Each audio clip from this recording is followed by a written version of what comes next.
गुरवे गौरचन्द्राय राधिकाये तदालये कृष्णाय कृष्णभक्ताय तद्भक्ताय नमो नमः। कृपया क्षमतामपराधिजनं कलुषायुतसक्तसुदीननरं सुपथे परिचालय सर्वदिनं प्रणमामि च माधवदेवपदम्। तव कृपाकर्ण अमर संबल, तव कृपा बिने नहीं अन्य बल। कृपा कर प्रभु दिया चिद बल, दास तो मां प्रणमाय, दास तो मां प्रणमाय। सर्वप्रथम भगवान के अभिन्न प्रकाश विग्रह संबंध ज्ञान प्रदाता श्री गुरुपाद पद्म पूज्य पात्र दंडी स्वामी अष्टोत्तर सत्य श्रीमद भक्ति प्रसाद विष्णु गोस्वामी गुरुदेव महाराज के पावन श्री चरण कमलों में असंख्य कोटि दंडवत ज्ञापित करते हुए उनकी अहेतुकी कृपा प्रार्थना करते हूँ। वे अपनी कृपा वर्षण करे जिससे निज कर्ताभिमान भाव को छोड़कर एकमात्र उनकी वाणी के वाहक के रूप में अपना परिचय दे सकूं। परम गुरुदेव नित्य लीला कृष्ण विष्णुवास श्री श्रीमद भक्ति दयित माधव गोस्वामी महाराज, परमेष्ठि गुरुदेव जगत गुरु भक्ति सिद्धांत सरस्वती गोस्वामी ठाकुर प्रभुपाद वह समस्त गुरु परंपरा जय युक्त हो सपार्षद श्रीमन नित्यानंद प्रभु श्री गौरहरि वृंदावन बिहारी श्री राधा गोपीनाथ भगवान जय युक्त हो। वे हम सभी पर अपने कृपा वर्षण करें जिससे भगवान के पवित्र नाम और हरि गुरु वैष्णव सेवा में हम सभी की रुचि उत्पन्न हो सके। सायकालीन कक्षा में हम श्रवण कर रहे हैं श्री चैतन्य भागवतम। इसके अंत्य खंड में हम प्रवेश कर चुके हैं और षष्ठम अध्याय जो अध्याय 6 है इसको हम श्रवण कर रहे हैं।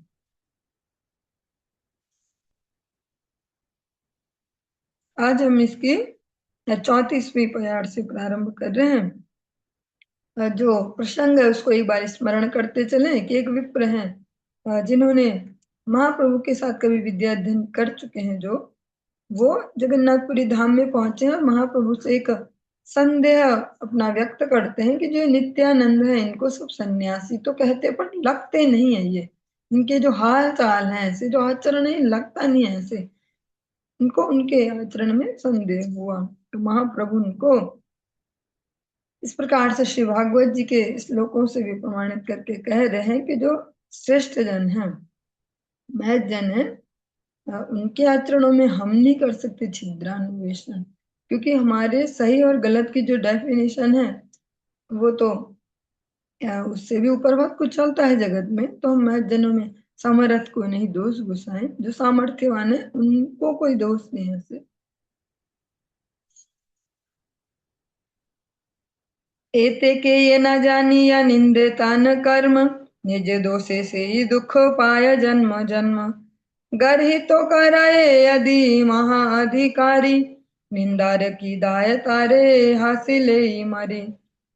अतः जाने बिना जो उनके कर्म की निंदा करता है वही जन्म जन्म में अपने दोष के कारण दुखों को झेलता रहता है। महान अधिकारी यदि निंदा योग्य कुछ करते भी हैं तो उनकी निंदा तो दूर, उनके द्वारा किए हुए कर्म को लेकर उपहास आदि करने से भी विनाश अवश्य संभावी है। क्योंकि हमारे जड़ बुद्धि से हम कैसे समझ पाएंगे कि जो अभी हो रहा है इसका क्या तात्पर्य होगा वास्तव में। इसका जो तात्पर्य हमने लास्ट दिन श्रवण भी किया था, दोबारा रिपीट भी कर रहे हैं, जो दिया गया है तात्पर्य। महाभागवत अधिकारी निम्न अधिकारी के लिए ग्रहणयोग्य मतलब निंदनीय नहीं है। जो व्यक्ति महाभागवत के कार्यों का उपहास करते उनका सर्वनाश अवश्यम भावी है। वैष्णव गुरु के निकट से श्रीमद् भागवत श्रवण करने पर यह सब बातें सुष्ट भाव से जानी जा सकती हैं। जब ऐसे जो स्निग्ध जन है भगवान के, ऐसे गुरुजनों के श्री चरणों में बैठकर जब श्री भागवत जी का श्रवण करेंगे तब प्रैक्टिकल वे में समझ पाएंगे और बहुत ही सेंसिटिव प्रसंग है, इसमें ज्यादा मेरा अधिकार भी नहीं है, फिर भी तो ऐसा भक्ति राज्य बहुत सूक्ष्म है, इसको ऐसा नहीं है कि जैसे हमने वॉच किया और ऐसा ही है, अत्यंत ही गूढ़ है।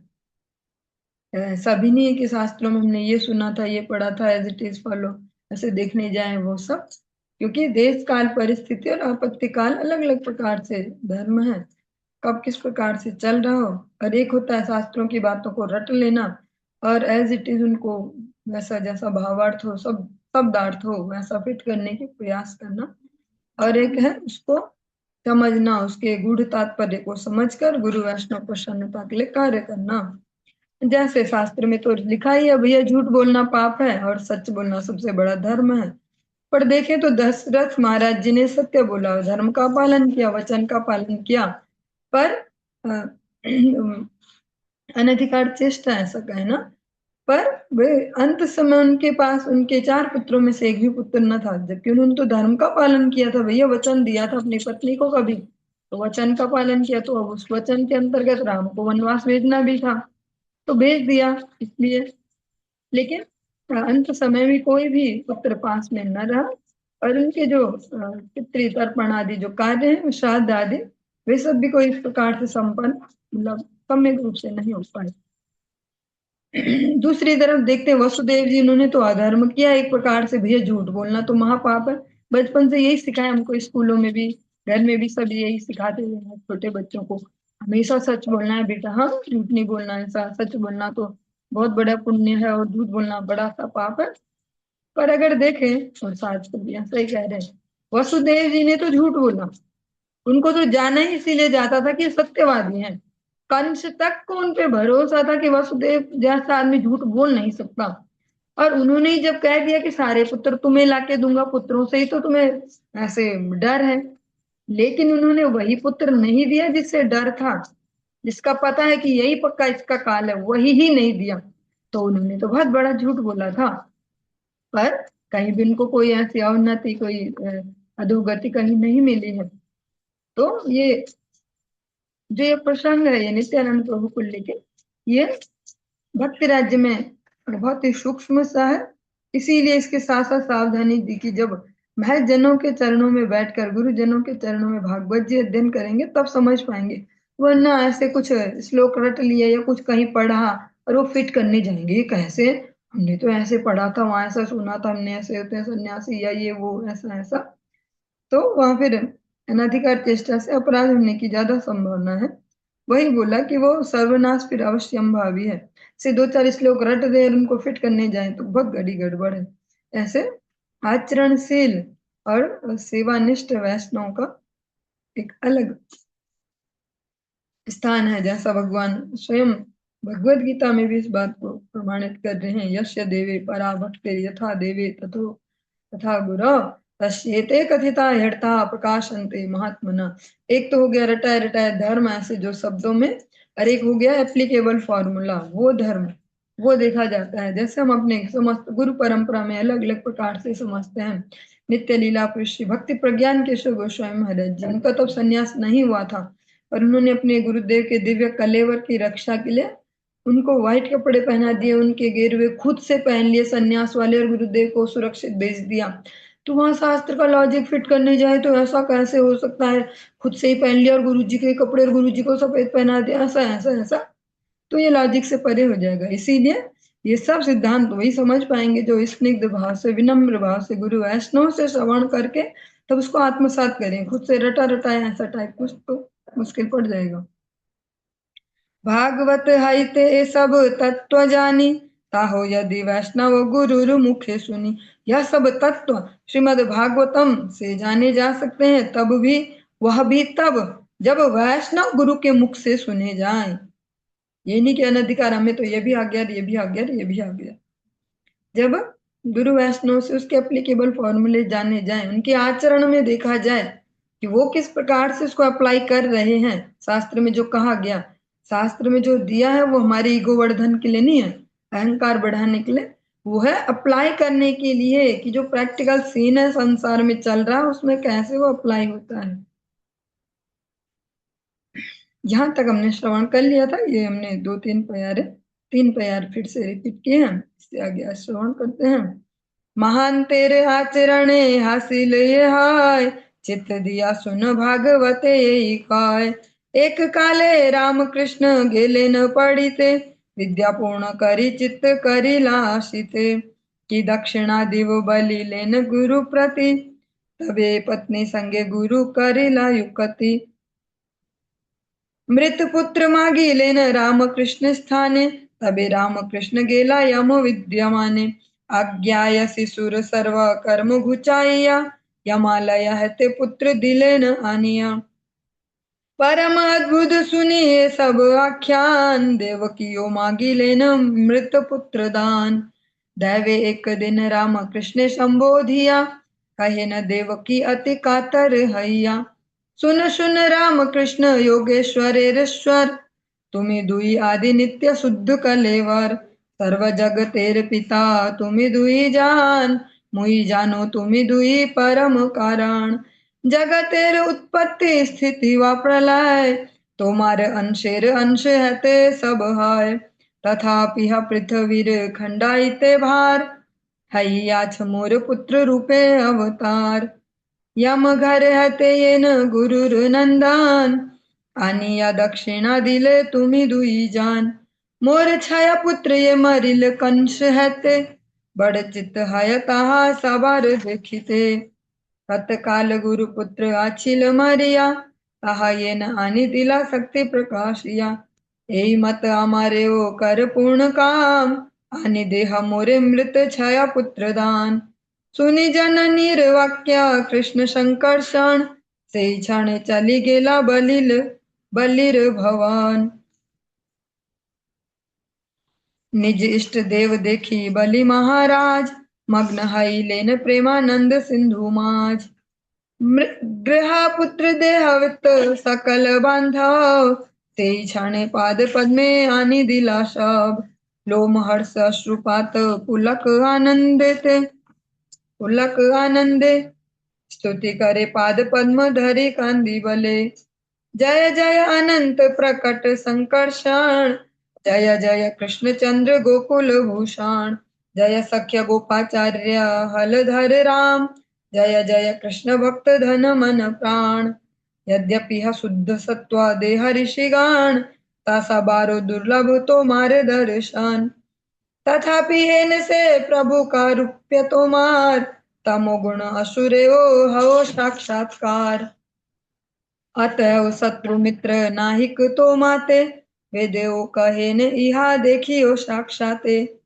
मारिते आइल लैया विशस्तन, तारे ओ पठाइला वैकुंठ भुवन।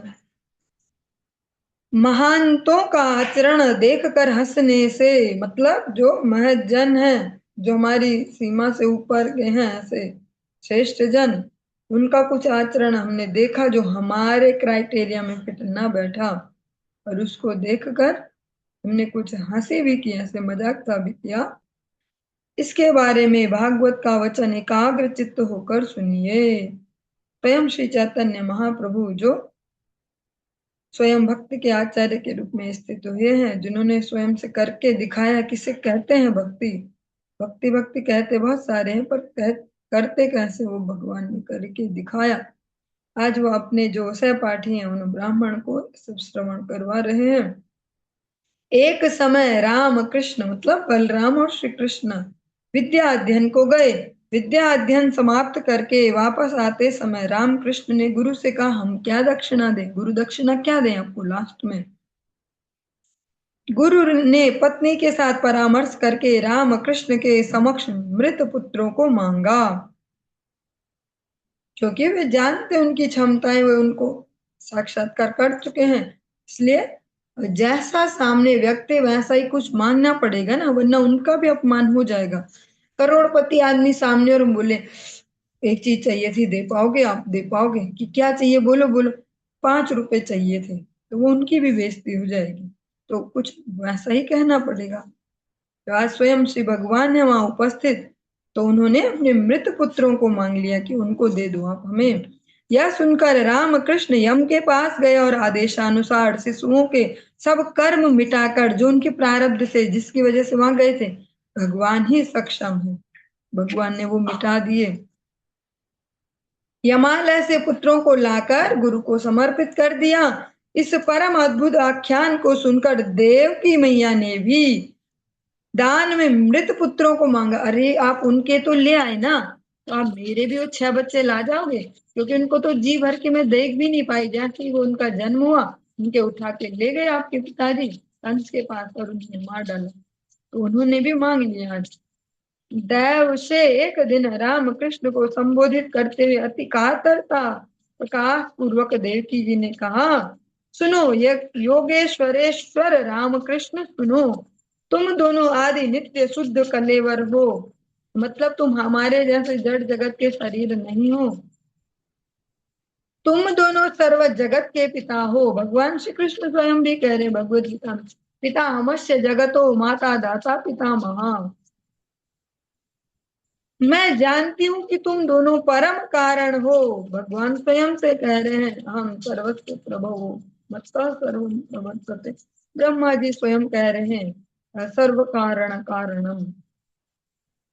तुम्हारे अंशांश से जगत की उत्पत्ति स्थिति और प्रलय होते हैं, फिर भी तुम पृथ्वी का भार हरण करने के लिए मेरे पुत्र के रूप में अवतरित हुए हो। तुम दोनों ने यम के घर से दक्षिणा स्वरूप गुरुपुत्र लाकर दिए हैं। देव की मैया भी कह दी है कि पृथ्वी का जो भार है उसको हरण करने के लिए मुझे माता बनने का सौभाग्य दिया। ऐसा ही ब्रज गोपियां भी कहते हैं कि न खल गोपिका नंदनो भावान अखिल देही नाम अंतरात्मदृक् विखन सार्थितो विश्वगुप्ताय सखा उदेवान सात्वताम कुले। आपने लीला की है ये सात्वत कुल में ये जन्म की, यही यशो देव की मैया कह रही मेरे पुत्र होने का आपने कृपा की है मुझ पे। ये वरना तो सबके पिता हैं आप दोनों। मेरे जो 6 पुत्र कंस के हाथों मारे गए हैं, उन सबको देखने के लिए मेरे मन में बड़ी इच्छा होती है, क्योंकि माता जी जो शरीर है उनको भगवान ने अधिकतर वात्सल्य प्रधान ही बनाया है। अगर उनमें भी वात्सल्य न रहे, जैसा आज के समय में कहा जा रहा है प्रैक्टिकल बनना चाहिए, रोना धोना इमोशंस ऐसा ऐसा प्रैक्टिकल होना चाहिए, प्रैक्टिकल। पर जिस दिन सारी माता जी शरीर वाले भी प्रैक्टिकल हो जाएंगे, पुरुष तो हैं, तो जगत में कुछ बचेगा नहीं। और आज के डेट में 80% माता जी पूरे दुनिया के अगर देखे तो सब प्रैक्टिकल हो गए, इसीलिए कोई इमोशंस नहीं बचे, इसीलिए सब भगदड़ में ही चल रहे। ज्यादा से ज्यादा कमाना पड़ेगा, ज्यादा से ज्यादा सिक्योरिटी रखो, अलग अलग अकाउंट रखो, अलग अलग प्रॉपर्टी जोड़ो, सब प्रैक्टिकल रहो भैया, प्रैक्टिकल रहो। ये कहाँ पति भरोसे चलेगी गाड़ी और सास ससुर भरोसे गाड़ी चलेगी, और ऐसे ऐसे सब प्रैक्टिकल हो जाओ। तो प्रैक्टिकल हो जाएंगे तो वो सारे खत्म हो जाएंगे, इसलिए आनंद सबके घरों से गायब हो गया, क्योंकि सब प्रैक्टिकल हो गए। तो देव की मैया भी अपने उसी इमोशन में कहती है, वो तो खुश होना चाहिए था कि दो दो भगवान पुत्र उनके पास हैं, पर नहीं, वो 6 भी चाहिए, वो जो थे ना, वो उनको भी देखना चाहती हूँ मैं। कितने ही समय से गुरुपुत्र मरे हुए पड़े थे, शक्ति का प्रकाशन पूर्वक जैसे उन्हें ले आए, उसी प्रकार मेरी मनोकामना भी पूर्ण करो। मृत 6 पुत्रों को लाकर मुझे प्रदान करो। अपनी माता के वचन सुनकर कृष्ण और संकर्षण, कृष्ण बलराम उसी क्षण बलि महाराज के भवन में गए। सुतल लोक अपने इष्ट देव को देखकर बलि महाराज प्रेम सिंधु में मग्न हो गए कि अरे आज ठाकुर जी स्वयं मेरे घर आ गए। उन्होंने उसी क्षण ग्रह, पुत्र, देह, वित्त और सभी बांधवों को लाकर इष्ट देव के चरण कमलों में समर्पित कर दिया। अकेले नहीं आए वो, घर वालों को सबको बुला के लाए, जो जो उनको कहते थे कि हम भी आपके हैं, सबको बुलाया, आ जाओ, सब कुछ लेके समर्पण किया। ऐसे ही केवट जी के प्रसंग में भी सुनाते हैं कि राम जी के चरण प्रक्षालन तोड़ते बोलते भी थोड़ा रुको रुको रुको, मैं ना घर वालों को, मैं सबको बुला के लाऊंगा, अपने सब रिश्तेदार बुला के लाए, सारे घर वाले, कि मैं अकेला कहाँ आनंद लूंगा, सबका जीवन बदलना चाहिए। तो वास्तव में स्वजन वही है जो हमें आध्यात्मिक पथ पर अग्रसर करते हैं, भगवान के अभय चरणों से जोड़ते हैं, गुरु पदाश्रय हमें प्रदान करवाते हैं।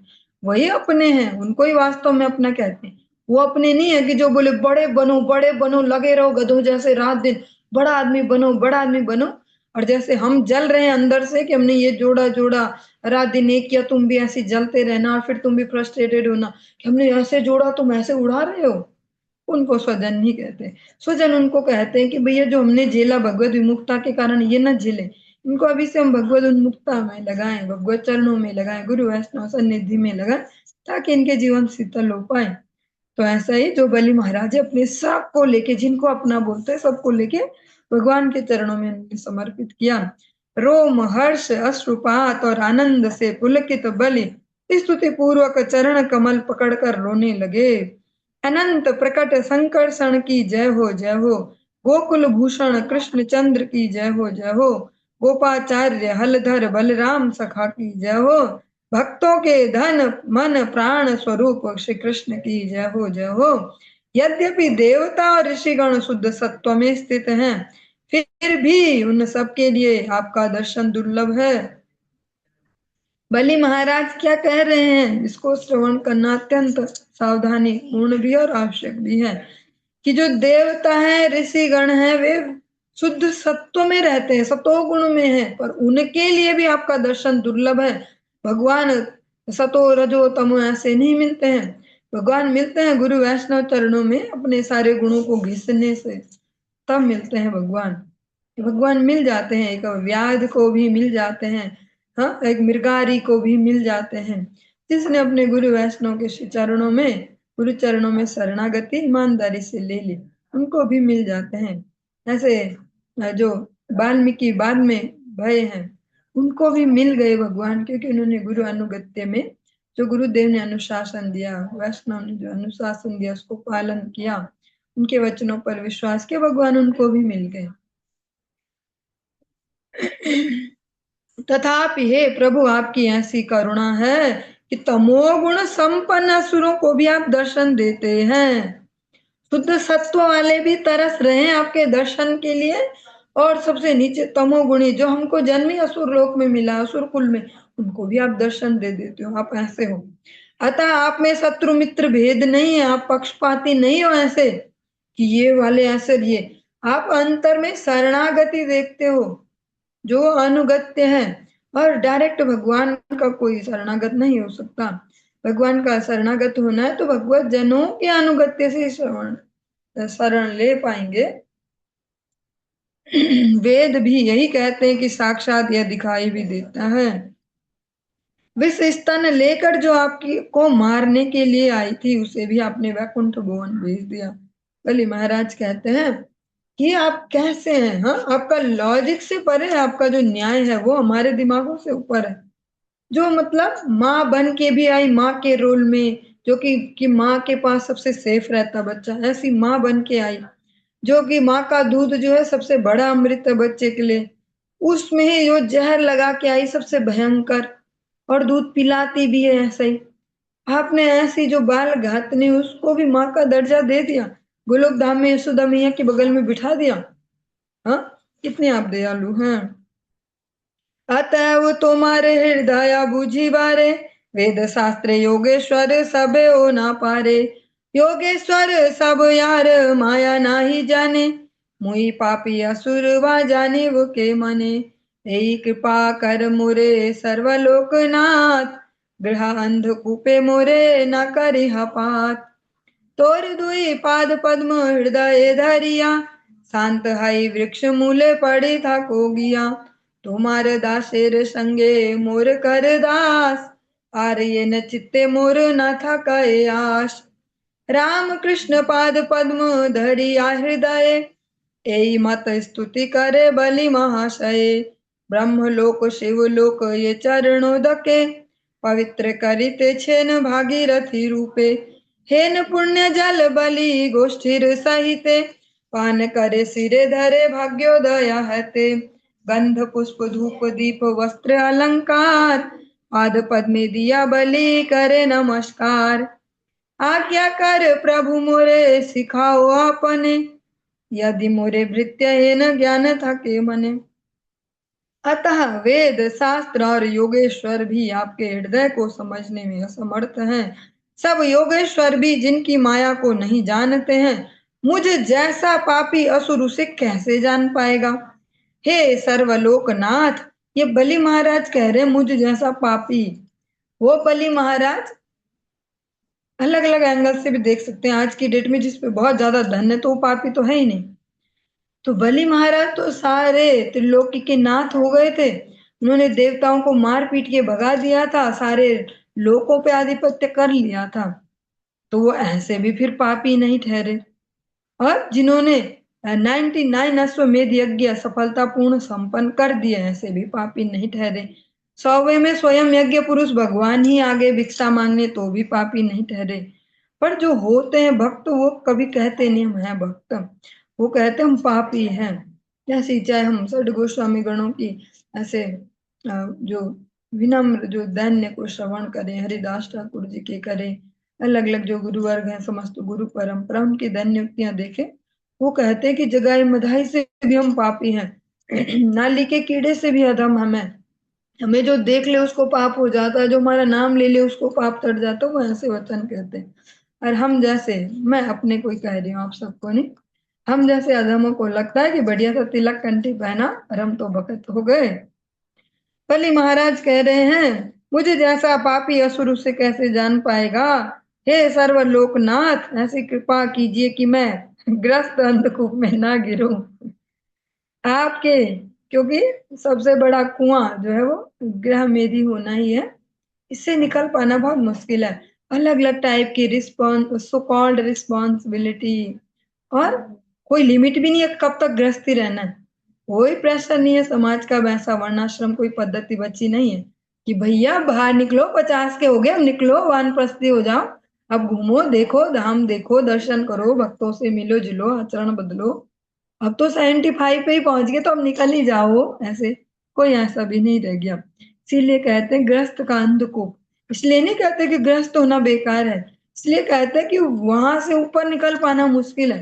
इतना गहरा कुआं है कि मन ही नहीं करेगा ऊपर जाने का।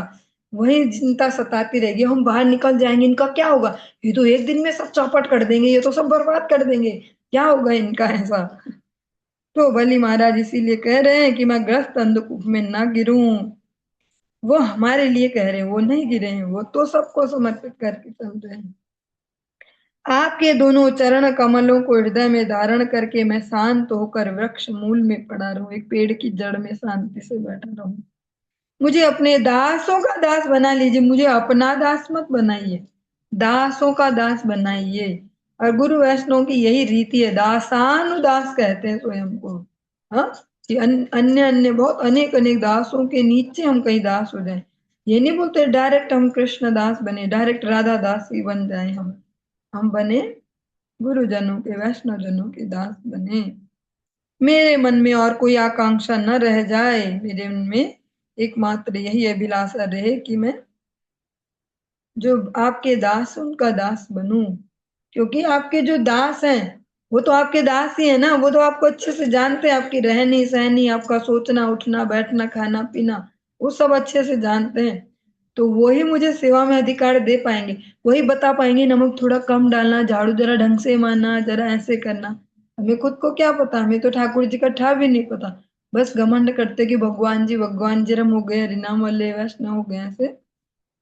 और घर वालों का हमें सब पता रहता, उनको नमक नहीं खपता, और उनको ना मिर्ची पसंद नहीं, और उनको ऐसा बिल्कुल पसंद नहीं, और उनको ऐसा, क्योंकि हमने पीएचडी की है, जन्मों जन्मों से यही सब किया है, तो उस पे पीएचडी की है। इसलिए बलि महाराज कह रहे अपने दासों का दास बनाना, मेरे मन में और कोई आकांक्षा न रह जाए। राम कृष्ण के चरण कमलों को हृदय में धारण करके बलि महाशय इस प्रकार से स्तवन करने लगे। भागीरथी के रूप में जिन चरणों के जल से ब्रह्मलोक और शिवलोक को पवित्र कर रहे हैं, भाग्य के उदय होने के कारण बलि उस पुण्य जल को गोष्ठी के साथ पान करने और सिर पर धारण करने लगे। स्वयं श्री भगवान वही है, उनका जो पाद प्रक्षालन करवाया वो चरणों तक उसको पान भी कर रहे हैं और सिर में भी ले रहे हैं और सबको भी दे रहे हैं गोष्ठी के साथ। अकेले अकेले नहीं, चुपके से लोटे में से सारा पी लिया हो गया, सबको दे रहे हैं। गंध पुष्प धूप दीप वस्त्र और अलंकारों से पाद पद्म की, हाँ पर दिया उसे ही जाता है जिनकी श्रद्धा हो, क्योंकि आज के समय में ये बहुत बड़ा वैसा मैटर भी हो जाता है अजीब सा, कि जिसको जो उस लेवल पर ना हो शरणागति या ऐसा अंडरस्टैंडिंग ना हो तो लगेगा अरे क्या है, बाबा जी के चरण धोए और सब पानी पी रहे हैं ऐसा ऐसा। तो वो तो ये सब भी एक प्रैक्टिकली भी देखना पड़ता है, जिसकी जैसी श्रद्धा है उससे वैसा ही व्यवहार। गंध पुष्प धूप दीप वस्त्र और अलंकारों से पाद पद्म की अर्चना करके बलि नमस्कार करने लगे, कहने लगे हे प्रभु यदि आप मुझे भृत्य के रूप में स्वीकार करते हैं तो मुझे कृपया आदेश प्रदान करें और स्वयं शिक्षा दीजिए।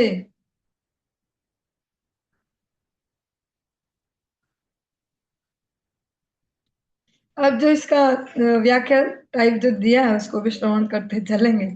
भगवान के भक्तों के निकट रहने और शुद्ध भक्तों की सेवा करने के अतिरिक्त मुक्त पुरुषों की अन्य कोई आशा आकांक्षा नहीं होती। श्री गौड़ीय मठ के सेवक वृंद ने इस बात को सुष्ठु रूप से समझा है, इसलिए वे मठ मंदिर आदि में हरि गुरु वैष्णव के सन्निधि में वास करते हैं, क्योंकि वे जान गए कि मनुष्य जीवन का जो फाइनल लक्ष्य वो यही है, सेवा वृत्ति को उदय कर पाना। तो आर्टिफिशियली कैसे होगी, जब उसको करेंगे तभी होगी। प्रैक्टिकली जब करेंगे सेवा तो सेवा वृत्ति होगी। जैसा हम जगत में अपने छोटे छोटे बालकों को भी देते रहते ना उपदेश, कि ऐसे कैसे आ जाएगा कुछ, जब करोगे तभी तो आएगा, करोगे तभी तो आएगा। तो सेवा वृत्ति भी यहाँ से मुंह चला चला के कान चला चला के कहाँ से आएगी, जब करेंगे तो आएगी। ये करे प्रभु आज्ञा पालन तोमार से जन हया विधि निषेधेर पार सुनिया बलिर वाक्या पूर्ण तुष्ट प्रभु तुष्ट हैला ये निमित्त आगमन कहित लागिला प्रभु बले सुन सुन बलि महाशाय ये निमित्त आई लांग तोमार आलाय आमार मायर छया पुत्र पापी कंसे मारी लेक से ही पापे से मैल से निरवधि से पुत्र शोक संगरिया कांदे न देवकी माता दुखित हैया तुम्हारे निकटे आछे से ही छाया जान ताहा निव जननीर संतोष कारण। तो जिनके शरीर छूटते हैं वे सब एक ही जगह नहीं जाते, अलग अलग जगह जाते हैं, अलग अलग डिपार्टमेंट है। तो जो गुरु पुत्र को लाए यमालय से लेके आए, और जो देवकी मैया के पुत्रों को ला रहे तो वो बलि महाराज के लोक से लेके आ रहे। हे प्रभु जो आपकी आज्ञा का पालन करते हैं वे विधि निषेध के उस पार अवस्थान करते हैं। बलि के वचन सुनकर प्रभु संतुष्ट हो गए और आगमन का कारण बताते हुए कहने लगे। प्रभु ने कहा सुनो बलि महाशय, जिस कारण तुम्हारे पास तुम्हारे भवन में मेरा आगमन हुआ है वह सुनो। पापी कंस ने मेरी माँ के 6 पुत्रों को मार डाला, उस पाप के कारण वह भी अंत में मारा गया। दुखित देव की माता पुत्र शोक का स्मरण करके निरंतर रोती रहती है। वे 6 पुत्र तुम्हारे पास हैं, माता को संतुष्ट करने के लिए हम इन सबको ले जाएंगे। से सब ब्रह्मार पौत्र सिद्ध देवगान था सबार एत दुख सुन ये कारण प्रजापति मरीचिये ब्रह्मार नंदन पूर्वे तान पुत्र छिल छय जन। श्री भागवत जी में भी हमने प्रसंग श्रवण किया था, जो देवकी जी के जो 6 पुत्र हैं उनके बारे में। वे सब ब्रह्मा के पौत्र सिद्ध देवगण थे, जिस कारण इन सबको इतना दुख हुआ उसे सुनिए, जिससे उन्हें ऐसी अकाल मृत्यु मिली। प्रजापति मरीच जो ब्रह्मा के पुत्र थे, ये 6 जने पूर्व में उन प्रजापति मरीच के पुत्र थे। दैवे ब्रह्मा काम सरे हई हई लामोहित लज्जा छाड़ी कन्या प्रति करी लेन चित ताहा देखी हासी लेन ए छय जान से दोषे अधपात हेल से छाण महान तेरे कर्मे ते करिलो उपहास असुर योनिते पाई लेन गर्भवास। दैव से ब्रह्मा काम बाण से मोहित होकर लज्जा परित्याग पूर्वक कन्या के प्रति धावित हुए। यह देखकर ये 6 जने हंस पड़े, केवल हंसे थे ब्रह्मा जी की स्थिति पे, और कुछ न उन्होंने कुछ बकबक की थी, न उनको कुछ कोसा था, न मजाक ऐसे उड़ाया था, केवल हंसे थे देख के अरे कैसा है ऐसे।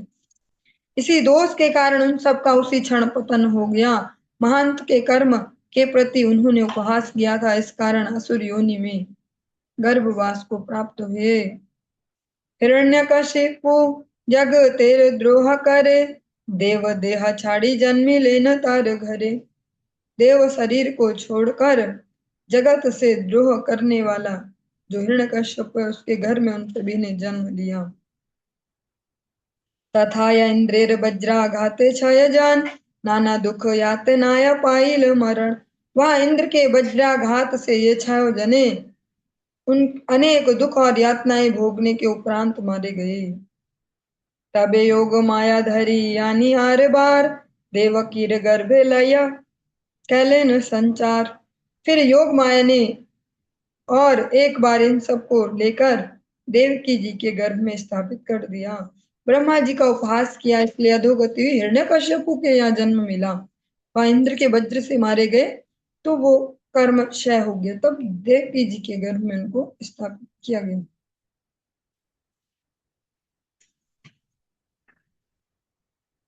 चलिए, आज के इस प्रसंग को हम यहीं पे विश्राम देंगे, इससे आगे कल श्रवण करेंगे। हरे कृष्ण।